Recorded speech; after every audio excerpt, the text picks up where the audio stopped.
we need to get the DNC out of DC, and it's not just a slogan, right? It means that we can peak everywhere. When you organize everywhere, you can win anywhere. And Coleman Elridge, what he's building here is proof of that, right? At the end of the day, there's no such thing as a perpetual red state, any more than there's no thing as a perpetual blue state. This new DNC has to invest everywhere so we can build not just to win this moment, but to win the future. As I said, some of the fastest growing states in the country right now are all in the South.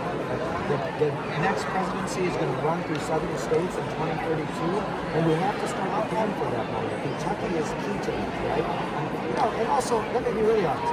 Anything Coleman tells me to do, I'll do. If he wants me to come back, I'll come back. But maybe after tonight, you're not going to have me back. We're going to have you back. Oh, okay. Yeah, but no, truly, look, Kentucky is a really important part of our calculus. We have to actually, if I look at the conservative movement in this country, they don't leave an inch of this country uncovered, right? They organize everywhere. That's what our party has to do.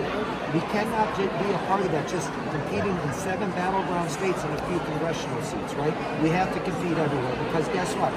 Our policies are popular. At the end of the day, people support what we support. We just have to get out there and give them a sense of who we are and that we're fighting for them. And when we do that, we'll win again. That's Southern calculus. Does that include Andy Beshear running for president in 28?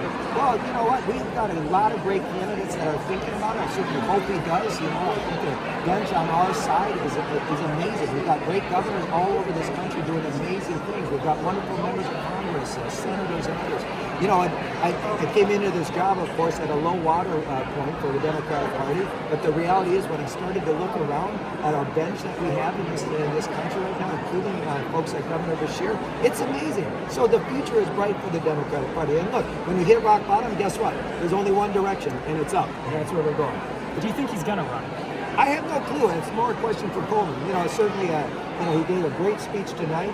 He's done wonderful things here in Kentucky, and if that's something him and his family want to do, go for it. He should do it. At the end of the day, what I'm focused on is building the infrastructure we need to make sure that whoever our nominee is, right, whether it's Governor Beshear or any one of the other governors or whomever else wants to run for this, that at the end of the day they can win. I'm focused on one thing: winning elections. You're a smart guy, though. When you see him Are you up sure? there, does he have the credentials? When you see him up there, does he look like one? Does he have the credentials you need? Look, again, my job is not to pick winners and losers. You probably saw some of the controversy recently around my neutrality pledge. We stay out of these things. I'll let the primary voters and Democrats throughout this country decide who our nominee is going to be. And at the end of the day, then my job and the rest of our job as party leaders is to fight like hell to make sure they're elected. So, look, if he wants to run, he should. He's a great guy. He's a wonderful governor. I've known him a long time. I've helped raise money for him up in Minnesota in the past. I've always liked Governor Beshear. And, again, there's lots of great candidates on our side, not so many on their side. So I've been doing this long enough that I remember Howard Dean's 50-state strategy. And that sort of got killed off, it looked like. Do you think that the loss to Donald Trump shocked enough people to give you permission space to go back into the 50-state strategy? Yeah, well, first off, let me just say, in 2017, I came in as vice chair of the DNC, elected by my peers, all the state party chairs around the country. And, at that time, the DNC was $70 million in debt. The data infrastructure was way behind the Republicans, and the state parties had been hollowed out by OFA, Organizing for America. As a result, there was no 50-state strategy. I brought back what we call a 57-state party strategy in 2017. It's our 50 states, the territories, Democrats abroad. And we made the deepest investments ever at that time.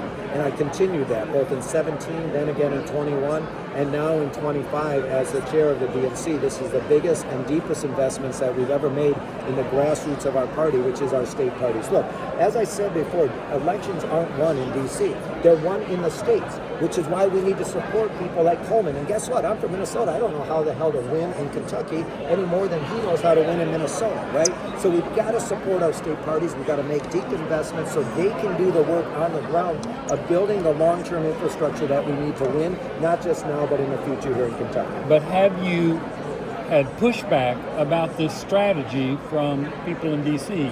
Have they been saying, no, you can't do it this way? Listen, I don't answer to folks in D.C. Okay. I didn't come to ask for permission. I was elected to lead the largest entity on the Democratic side. We're the biggest raiser, we're the biggest spender, we're the biggest organization from volunteers. As I told people, I didn't come here to make friends, I didn't come here to ask for permission from any elected official, right?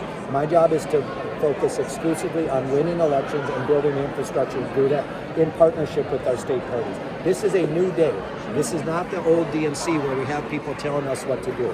We're going to do things differently, and that's going to be a fierce focus on building infrastructure and organizing everything. And let me just say, I'm in the leadership of the organization that represents the 57 state chairs, vice chairs, executive directors, the organization that Ken led for 8 years.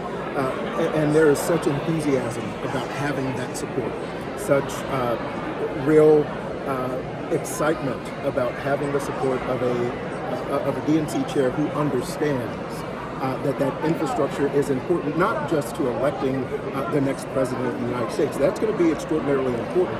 But what you heard tonight was we've got to elect folks at the grassroots level. You know, we've got to start winning here in Kentucky. County judges, PVAs, our legislators. And that investment, that record $1.2 million investment that's going into states every single month is going to be transformative. So whether or not folks in D.C. understand that investment, state party chairs, the 57 folks that I talk to literally on a daily basis, we understand it. We're going to make the most of it. And I believe the party's going to be better across the board because of it. How are you recruiting electable candidates, especially in these red counties, aside from the funding for the campaign, the financing, but just finding the personality types and the people that have the skills to run for public office? Well, we're doing what Ken's doing. I've always said KDP is not in Frankfurt. It's in 120 counties. And so it's not up for Coleman Elridge or Andy Bashir to recruit those candidates based on who we want. We're going into the communities and talking to people, finding who has the name ID, who folks trust. And because we're doing it that way, you begin to figure out who has the name ID, who has the best opportunity, frankly, who wants the gig, right? And when you do that, you find out who's electable. And I feel really great about our potential for 2026. I believe we're going to contest a heck of a lot of races that we did not contest in the last election. And of course, our goal in 26 and beyond is to contest every race. I was curious, obviously the governor is going to be leading the DGA next year. First of all, is that sort of a test for him to see how his coattails might work, his influence, his message? And second, more importantly, he's sort of alluded to after he's done, that that's when he would sort of think about 28. Is that too late? Is late 26, early 27 good time? Well, look, I mean, I'm looking forward to our partnership with him leading the DGA. There's so many important governor's races on the ballot, both in 25 here, and he's a vice chair right now of the DGA, right? And then he'll take over next year when there are, well over 30 governor's races on the ballot. In a critical year where we can actually expand on the number of Democratic governors we have right now. I have no doubt that Governor Bashir will do an exceptional job of leading that organization, raising the resources, recruiting the candidates, and supporting those campaigns in a way that will result in us winning. And I also have no doubt that that's where his focus will be, because that's the kind of guy he is, right? 28 will come, right? But we can't forget that we have to win in 25 and 26, right? So we have to win the moment, we have to win the future, but people can't look ahead. And he's looking at one thing right now, which is how do we expand the number of governorships we have around this country? Because the reality is Washington is so broken right now. The places where we're finding success is in the states. And the more we can get Democratic governors elected, the more we can help improve people's lives. So I appreciate where Governor Bashir's focus is, which is helping us win more governor's races, and I look forward to our partnership.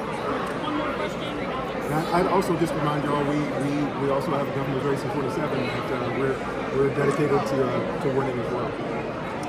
Is Rocky Atkins the guy for that?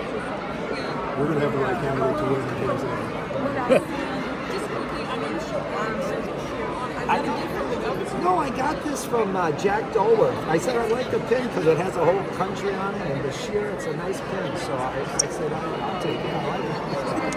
Yeah. Don't read too much into it, guys. It's too late now. Jeez Louise, come on now.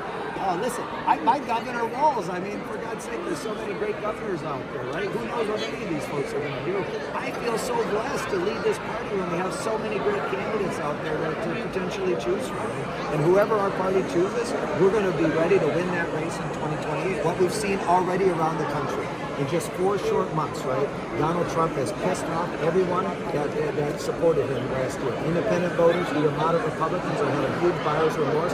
There is wind at the back of the Democratic Party right now. We have momentum, as I said. In almost every election since Donald Trump was inaugurated, Democrats are either winning those elections or overperforming in all of them. Bar none. And this is the key right now, right? Donald Trump knows that we have momentum right now. We're capitalizing on it up and down the ballot throughout this country. Now, one of my old bosses, James Carville, said, well, folks should just get out of the way and watch Donald Trump fail. The Democratic Party should get out of the way. That's not a strategy. Watching someone fail is not a strategy. We have an opportunity. We have an opportunity to expand our coalition right now by talking to all those voters, right? Independent voters and moderate Republican voters who left who voted for Trump, who are now leaving him because they're so pissed off at what's happening in this country. We have an opportunity to expand our coalition if we actually take advantage of that opportunity. And that if is the operative word, right? That's why I'm going everywhere, to remind folks of this fight right now, to remind folks of the opportunity we have to build a majority party, to build a party that expands its coalition, that expands the map, that's organizing everywhere and is winning up and down the ballot. That is the question for all of us as Democrats. If we're willing to take advantage of this opportunity, we will not just win in 25 and 26, we will win in 28 and beyond. That's what we're going to do. And guess what? People who doubt me, just look at my record in Minnesota. 26-0 in statewide races. I took a purple state blue and never lost because I was focused exclusively on building the infrastructure to win. That's what we're going to do. Now, and I'm not going to say this, but I'm going to say this, and I promise I'll let you all go. I'm going to say this as a Kentuckian. Y'all think about the question you're asking us, and I'm going to say specifically me. Think of the last time you asked a question, any of you, about a Kentucky governor running for president of the United States. Think about what that means. Think about the successes that we've had in Kentucky, whether it's economic development, whether it's growing the party in a way where people are actively talking about the successes of the party in the Commonwealth of Kentucky. They're actively talking about the way this governor governs, the way he talks to people as human beings, the way that he acts compassionately, the way that he doesn't have to put people down to lift people up. That is special. And that hasn't happened in my political history. I'm 43. I've been around for a little while. Boy, you're a young guy, Coleman. I've been around for a while. That is something special. And so I think that is something for Kentucky to be proud of. Whatever the governor's decision is, that is something that all Kentuckians, whether you're Democrat, Republican, Independent, that is something for us to be proud of. I know wherever I travel, the number one question I get is Andy Bashir that good? And he is. So we're going to continue to answer that question. He is that good. And whatever he decides to do, Kentucky Democrats are going to be behind him. I'm pretty sure I know who Coleman supported. Thanks, Chairman.